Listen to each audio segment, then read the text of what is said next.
Hello everyone, प्यारे बच्चों, आज की इस वीडियो में हम पोइट्री की थर्ड पोएम जिसका टाइटल है टाइगर इन द ज़ू, जो लेस्ली नॉरिस द्वारा लिखी गई है, उसको पढ़ेंगे। उसके बाद इस कविता का सारांश समझेंगे। तो शुरू करते हैं। He stalks in his vivid stripes the few steps of his cage on pads of velvet quiet in his quiet rage. He should be lurking in shadow, sliding through long grass near the water hole where plump deer pass.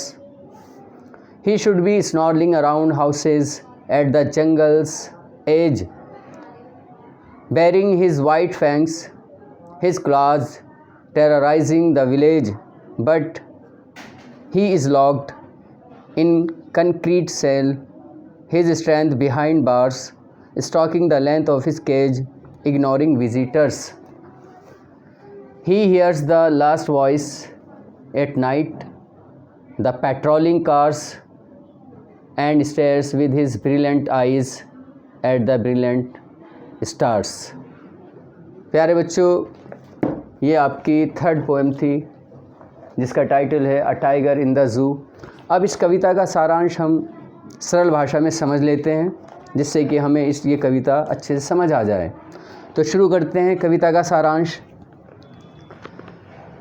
जब बाघ चिड़ियाघर में होता है, बाघ मतलब tiger, तो वह अपने पिंजरे में धीरे धीरे ऊपर नीचे घूमता है. वह धीरे से लगातार अपने गद्देदार मखमली पंजों पर घूमता है. वह क्रोध से भरा हुआ है, लेकिन अपनी निस्सहायता के कारण शांत है. फिर कभी कहता है कि बाघ को जंगल में ही रहना चाहिए. उसे किसी जल स्रोत के निकट छाया में चुपचाप घूमते रहना चाहिए, जहां वह उस रास्ते से गुजरने वाले स्वस्थ हिरन का इंतज़ार करेगा. कभी आगे कहता है कि घूमते समय बाघ जंगल की बाहरी सीमा पर स्थित किसी छोटे गांव में भी आ सकता है. वह अपनी क्रोध की हल्की आवाज़ में गुर्राएगा और अपने नंगे दांतों व पंजों से ग्रामवासियों को डराएगा, भयभीत करेगा. लेकिन दुख है कि उसे कंक्रीट से बनी कोठरी में सलाखों के पीछे बंद कर दिया जाता है. वह विजिटर्स या आगंतुकों की ओर ध्यान नहीं देता. रात्रि में वह केवल आसमान में चमकीले तारों को टकटकी लगाकर देखता है. प्यारे बच्चों, ये इस कविता का सारांश था. मुझे उम्मीद है कि ये आपको समझ आ गया होगा.